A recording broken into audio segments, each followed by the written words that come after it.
Welcome to the Education Over Debt podcast. I'm Sheena Hogan. I'm so glad you joined. This is a place where I give practical financial tips that anyone can understand and you can begin to implement now. Make sure you like, share, subscribe, and turn your notifications on so that you are aware of any new content that we drop. And on any podcast platform, you can listen to us and make sure you rate and review us so that other people can hear about us. Today, we have one of our 2022 scholarship recipients, Devon, and he's going to speak with us a little bit about his experience for applying for the scholarship and then what he plans to do once he gets to college. So please help me welcome Mr. Devon. Hi, Devon. How are you doing today? I'm well. How are you? I am doing well. Thank you for taking the time out to speak with me today on my podcast. Um, really excited about it. Let's just get into it. How did you hear about the scholarship? Yeah, so I heard about the scholarship through my high school. I went attended Reagan High School, and basically they had like a weekly scholarship, like updated spreadsheet that they would post. So this scholarship happened to be on there. I ended up meeting the criteria for the general scholarship. So, and then I went on and applied from there. Okay, and tell us a little bit about the college or university that you plan to attend in the fall. Yeah, so I'm planning, or I am attending St. Louis University in the Madrid campus, so in Madrid, Spain. So it's basically an international university, but it's an accredited American university. But it has a campus in Madrid, and you can study there permanently. So you're basically kind of acting as a permanent student abroad, a permanent study abroad student. And I'll be studying out at the business school there in an international business. So.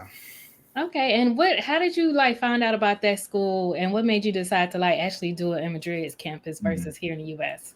Right. So I've been studying Spanish for a long time now, and within a classroom setting for about I would say about 7 years now. But that's obviously kind of been limited to that classroom setting. I really wanted to kind of continue on with my Spanish speaking and learning to eventually become fluent or at a certain level of fluency.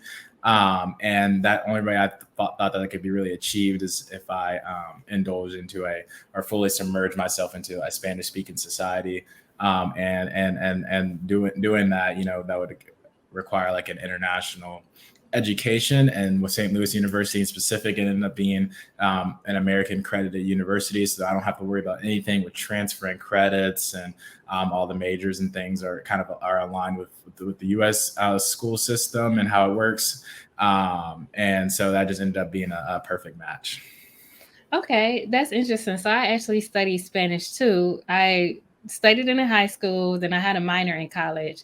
So Okay. I was an accountant major with a minor in Spanish, and for the summer I went to Cuernavaca, Mexico. So that's where we did our like study abroad over the summertime. Right. So I took classes at the university in Cuernavaca, right? It's two Okay. hours outside of Mexico City. So what Okay. made you decide to actually want to go like really all in all 4 years? And are you afraid to go to another country for all 4 years, or how are you handling that?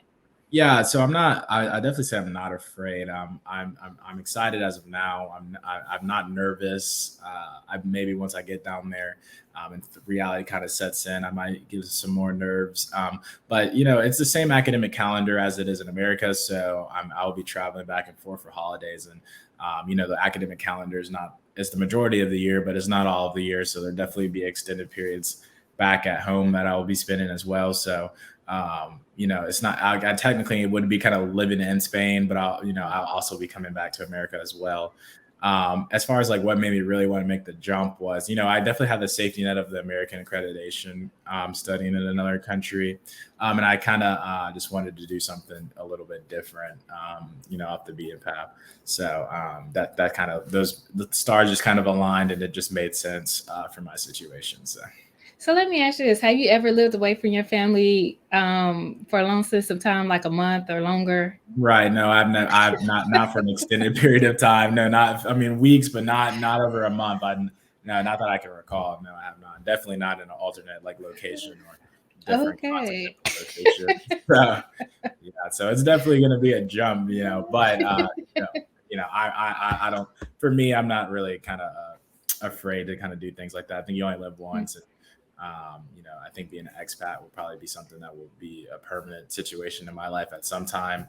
So for a certain period of time. So, it's something I definitely just wanted to do. Well, I definitely commend you for doing it. It is, you don't see it a lot, especially coming from the South, but I think that it is great that you do it and you will get to learn a lot from the experience. So even if you don't feel that you like the first year, maybe an adjustment, right? You're going to have to adjust to, meeting people, finding your tribe, or so to speak, or just how to like get around in the city, Right. following their rules and regulations as far as street signs and commuting and all Mhm. that good stuff. But just take it all as a learning experience. When I was in Mexico, like in the U.S., it's like pedestrians have the right of way. I Right. don't know if that's the same thing in Mexico because they will hit you like they'll Right. just like bump you and like keep it moving. It's not they Right. don't hit you to like kill you, but they Yeah, will but bump like move you. out the way. Yeah, exactly. Yeah, to get you like to move along the way. So that was like interesting for me. But other than that, I think everything was a lot of fun. Also the food, Mhm. like the cheese was so strong or Yeah, it like was intense or yeah. whatever. But so Yeah. you may have a little bit of travel stuff with Mhm, that. I'm sure you probably I don't know if you have to have any shots or anything when you go over mhm. there, any vaccines or what have you. But it should definitely be fun. How are they handling the COVID situation? Did they talk to you guys about COVID or what? Yeah, so you to enter Spain, you have to be fully vaccinated. So, that's kind of one kind of universal safety net. I believe it's kind of similar to what's going on in America as far as, or at least in in our area regionally, that a lot of the more specific kind of things have been turned over to like the individual organizations and whatnot as far as their protocols. They have like we have like the general CDC guidelines in America, and Spain has, theirs too as well for whatever their governmental organization is that handles disease controls and whatnot. But they were a little bit more restrictive than America as regarding the universal guidelines, but it's kind of similar in the situation of on a per school kind of basis. But like that, that vaccination is the kind of universal blanket rule that they have going on, that everyone is abiding to just to enter the country. Okay. And you all are staying on campus in dorms, or are you staying with the family? Yeah, so in Europe, it's the school systems, and I wouldn't speak for all Europe, but and especially Spain, and specifically the college town that SLU Madrid is in. The way that the schools work is that they don't have private dorms for the schools. So basically, what they have is these companies where these private dormitories, and you kind of all the local schools, like there's one per block pretty much, in this in the area of town that I will be in.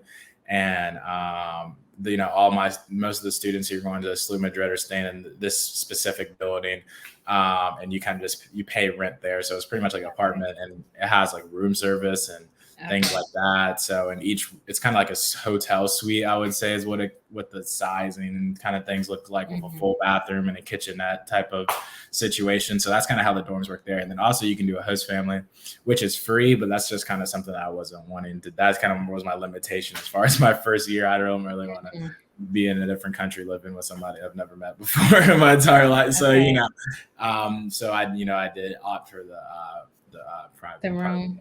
And now, dormitory. did you get to go visit there before you decided? Have you gone to visit at all, like No, on a so campus visit, or you haven't been? Okay. so, I've not been to the campus.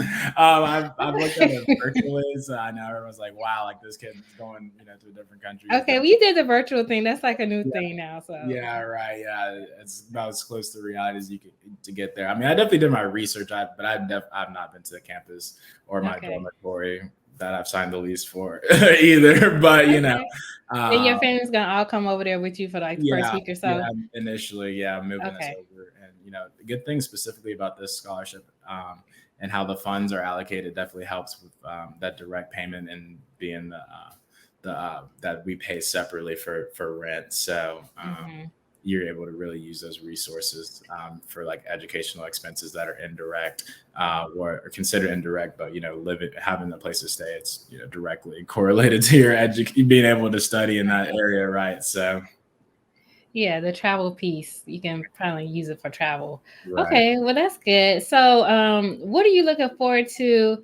I guess like once you graduate college. Mhm. So once you go to school and you major in international business, and you may study abroad again somewhere else. They may have another abroad program.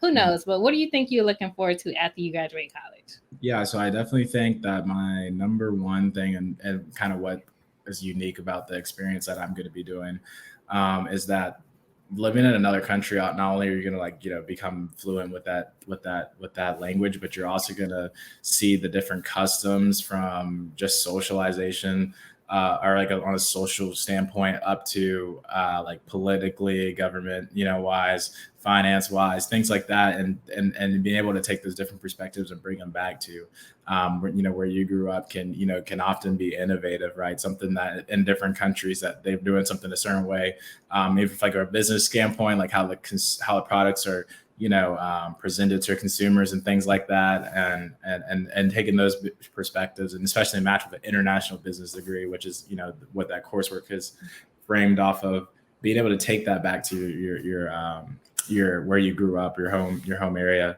is definitely something that will be super exciting for me as I see how I can apply those different things that I've learned internationally, to where I grew up. So that's my like number one thing about being international. The number one benefit that I see so far Yeah.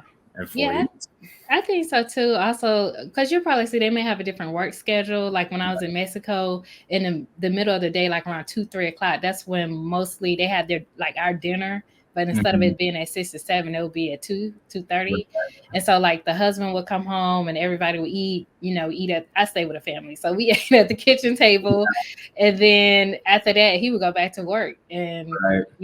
but then we would like roam the city or whatever. Mhm. But but but they got out of school right like around 2:33, Right. and then everybody like the whole family would have like dinner, and that was like in most of the families we all because I visited the other families too, so everybody pretty much eats. So I think it was like a cultural thing to eat Mhm. early, and then at nighttime they ate like a little snack. Right. So like a snack may be like a fruit tart or like an Mhm. apple or something really light. Right. So their main meal was during the daytime, then Wow. later. So it was a little different. But then also, like my family had a restaurant, so we would go there on the weekends. On Sunday, we would go there to have like Mhm. dinner again with Right. family, but the whole family, not just like our family that we was with. Right. So you see like a lot of different things. She also like our mama, she did the like the art where you like throw the glass and then you Mhm. make a picture. Mhm. So Right. it was like different things that we could like learn while we was there that they did in their culture. They also had like like the Coco movie where they celebrate the dead. So Mhm. that they happened while we was down there. So just Right. different little religion, cultural things that they did. So it was a great learning experience. And I do think I learned Spanish better going to stay in the country, even though I'm not good with it anymore. Right. But you would definitely pick it up quicker than just taking it in class because they Right. don't, or at least in Mexico, they wasn't very friendly with like, oh, I don't speak Spanish. Oh well, they just spoke faster. Like, Right. so you Yeah. don't speak Spanish, I'm gonna speak faster. I didn't figure it out or something. Right. So yeah, so that was You're interesting for me. forced to figure it out, right? Yeah, pretty much. And so that's how you learn though, right? And so it was Right. like a great experience and things Mhm. I could share now, like when I go, because if you decide to work in corporate or with Mhm. anybody, you have like different experiences that you can relate to people and even share stories, Right. when you have company events and stuff like that. So Mhm. it was definitely good to kind of learn. So let me ask you this: when it comes to money, what do you feel that you do well, and then what do you think that's something that you can learn about? I think, I mean, primarily, and especially American culture, like money being such like a taboo, like don't speak about it subject. I just personally don't kind of feel that way about money. So like, I'm definitely kind of more open about just conversing about it. And in that point, I feel like that's where we have like a lot of financial literacy deficiencies, just be from the fact that like people act like money is such a sacred thing that cannot be spoken about, and in turn, people are ignorant in that subject because they've never had how to been able to converse about that, because that's just like the fundamental way of learning is conversing with one another. So I think I would say that's one thing, just being confident and speaking about it to learn about it. I think at a young, I mean, I've considered myself pretty kind of frugal. So I mean, like at every restaurant I eat at, I have like the app for it because it's just free money. Like, I mean, there's like plenty of coupons available to you, and then reward systems and things like that. And I definitely also feel I already understand importance of credit. I have like 5 credit cards already. So, So let me ask you this: you had a real estate license, right? yeah, and I have Have, my real estate license as well. Yeah. so have you actually sold any property, or do you help like market any property, or what Right. do you do with your real estate license? So yeah, just right before this call, I was talking to one of our clients about their offer to purchase on a property that that we showed yesterday. So right now I'm currently trying to close 2 transactions before I leave in August to Spain. So that's kind of where I'm currently at right now. And how do you go about managing the money that you make from your commission sales or agent fees or what have you? How do you go about doing that? Yeah, so right now I'm saving the majority of it. I don't have a lot of financial obligations because I live with my parents, right? I definitely have the intention of using a lot of the money to travel in Europe due to like how closely and bordering the countries are. Different countries are in Europe. I definitely want to be able to travel, so I have that money right there. I'd save the majority of it. A lot of it's invested, with mutual funds and um, individual stocks as well. Exactly. So, and then, so that's kind of where I would say the majority of it is. And then, savings for school as well. So you say you have 5 credit cards. What made you choose, or what made you decide to get 5 credit cards? And what are they, different type of credit cards, like store Yeah. credit cards or major credit cards? Right. So they're all major credit cards. So are like backed by, major banks. So not like Lowe's or like Amazon credit cards or anything like that. I just, from my parents, just like kind of viewing, I've always seen the importance of credit. Both my parents are self-employed, and because of that, credit is definitely something, or financing is definitely something that's involved in a lot of business transactions and different ways of different things you're trying to accomplish in business. I definitely just, like I said, I kind of understood the importance of credit and, building it from the beginning stage. So you have 5 credit cards. Right. What is my question? Are you over 18, or did you get Yeah, them with your yeah, parents on you? Or okay. yeah. So you just got the credit cards? Well, I have one authorized user credit card, Okay. travel card, and that's like my oldest account. So I've had that one for like 3 years now. So that made a big difference. And then I like just circling back to different credit cards I have. I have travel credit cards as well, Okay. Especially since I'm traveling internationally and You want to get the points. yeah, with the points, exactly. Because pretty much every purchase that we'll be making in a different country will be considered or categorized as one of the travel categories.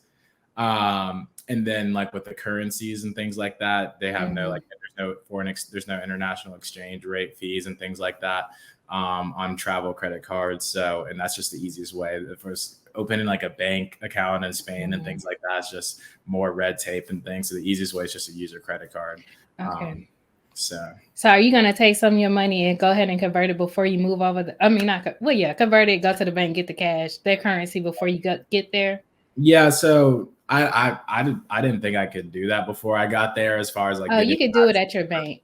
Oh, really? So I can get euros and here. So yeah, I probably will, because I'm sure the exchange rate's more favorable. It takes like a week or so before they mail the money to you. But you could go to the bank, talk to a personal banker, tell them how much money you want to exchange or convert, and then they'll give it to you. And it usually may take a week. It may take a week before they mail it to you or whatever.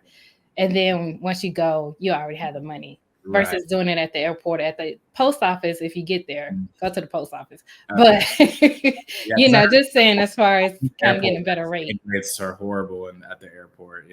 Yeah, the airport is kind of high. So the post office is usually like the best, I feel like, but they do have other currency places in the country, on the street, different places. Okay. Yeah, so that's a great idea. So I'm gonna take your advice on that one, because I was under impression I had to do it once I got there. I did hear not to do it at the airport though. So yeah, but correct. Yeah, I will be exchanging a certain amount of cash, but I don't really use cash. But it's just be like, if you want to, never know, for like cab, you could do Uber. They have Uber there, of course. But just in case, stuff on the street that you may want to buy, and just have some cash on you just in case. Right. Yeah, I think it's important to have cash as well. So yeah, that's a great idea. And it is good that you mentioned the travel credit cards that don't have the international exchange rate, because that's real. Once you get there, if you buy something on your debit card from Right. the US, you'll have an international exchange rate. If you take money out, that's another fee if you had a regular debit card. So you have an international exchange rate plus your fee for taking it out at Right. their bank or whatever. So Right. those are two fees. And then it just, the euro is more than $1. It used to be, I Right. think it still is more than $1. So It it almost eats up really quick. Yeah, exactly. Yeah, it still is more. It did almost reach parity a few weeks ago, but now yeah, it's definitely worth more. So Yeah, so that's all good. I went to Europe in 2019. I went to like 4 countries over there. right, So, yeah, Mhm. it's interesting. The euro, the pound, some countries use the pound. Right, So you'll just see once you get there. right. Okay, that is good. As far as any money or financial goals, so you mentioned you had your 5 credit cards, but to travelers, so that's good. You looked into the travelers, the exchange rate, how you Yeah, can get points, and how you can use it to maximize it. And you talked about some of them being from a major bank. right. Do you have any other money or financial goals for yourself now? Yeah, so I definitely switched when because in all honesty, I didn't always like think that I wasn't 100% sure that I wanted to like attend university directly at least. But now, and now that I'm going to college, I mean, obviously my number one goal would be to, or currently is to not graduate with student loan debt, right? And I know that's like your guys' mission statement. And then as far as I definitely have a certain amount of money I want to have invested in things like that. When you say invested, what do you say you have mutual funds, stocks and bonds? Are you using like Acorn Stash, or do you have like an actual TOD individual account? Like, how are you doing your investing? So I have the S&P 500 and With the Acorns account, or you got like a real regular so individual account type I have thing? an account with Fidelity for my Okay. funds, right? Then for like individual, I have like pies on M1 Finance where you can create a pie on M1 Uh, and then Now, did you decide to do that? Did your parents tell you about opening up those brokerage oh accounts? no, so it was my idea. So Oh. yeah, so it was my I told my mom to make me an authorized user on her credit card back when I was like, I guess I was 16 then, because it says that account's almost 3 years old. And then my TD Ameritrade account originally was a custodial account. So I was like 17 or so. As a matter of fact, what happened was COVID happened. And then that was like because I had been thinking, I mean, I always passively talked about it for a while.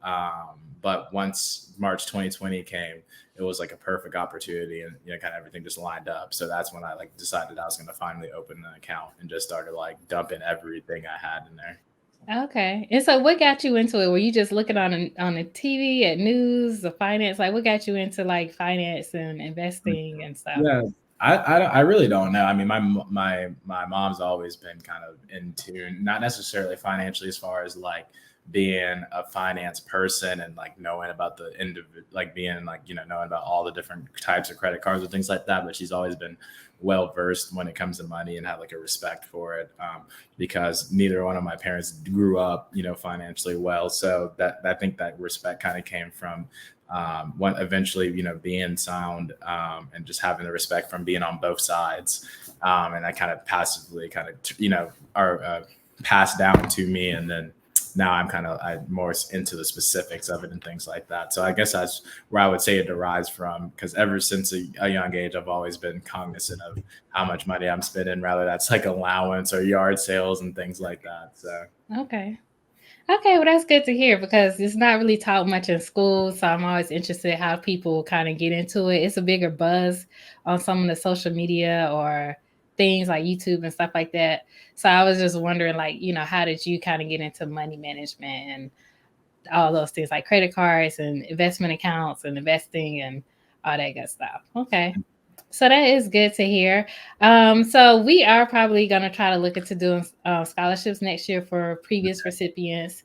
So hopefully be on the lookout for that. We have a virtual popcorn fundraiser going on right now. okay, So we're still trying to raise money for next year. okay, So that should be good. And then we will incorporate you guys like telling me your money story, whatever. With some right. of the, I have videos online and stuff like that. So we That's will be doing that. Okay. So it's good to hear that you're already kind of tapped into the financial piece. Yes.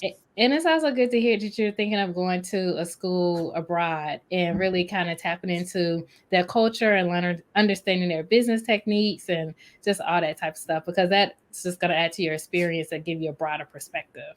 Yeah. Yeah. I'm super excited. I agree with everything. And I'm super. I'm excited to see how your foundation continues over time, and it's great to see people doing things like that. So, and giving back to their communities and whatnot. So that's great to see always.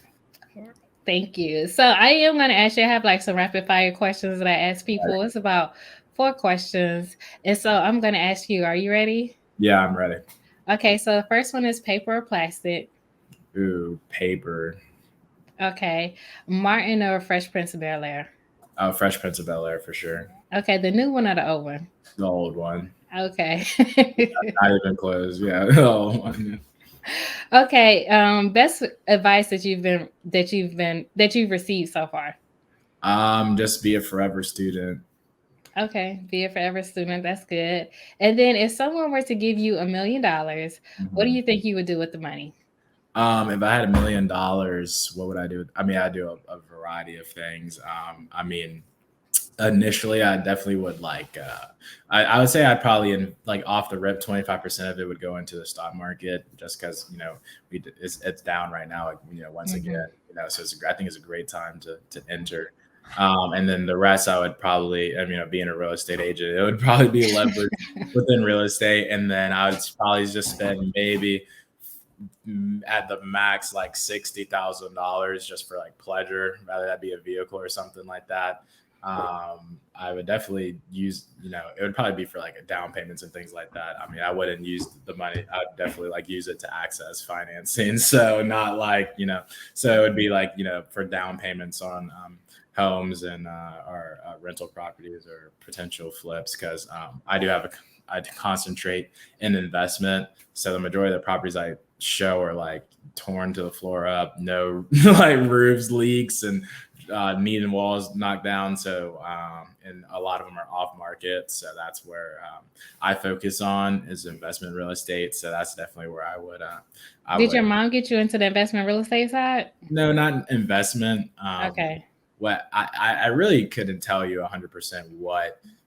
Well, I would say that Do you look at HGTV at all? Is that what got yeah, you? my mom plays HGTV all the time. I I don't couldn't necessarily hear. like looking at it because it's not too realistic. I mean, it's a TV show, right? So I mean, everyone's always like, this reality show is not real, yeah, because but Mhm. it's TV. But for as what it's worth, I enjoy watching it when it's on, but I don't actively seek Like watching. Good Bones, you don't look at it under the Good Bones and under the Property Brothers. You don't Right. No, actively I look. mean, yeah, I definitely remember Property Brothers, and then like the flip one with like I think it's what's his name's like Tarek Musa or something like that. Uh, Mhm. and I used to watch that growing up, and because my mom always had it on the TV. But how I specifically got into investment would definitely be like I think is our well, not definitely because I'm not sure. I don't 100% know, but what I think I recognize that there's it's not that hard to find the off market properties, yet people seem to have a hard time finding them.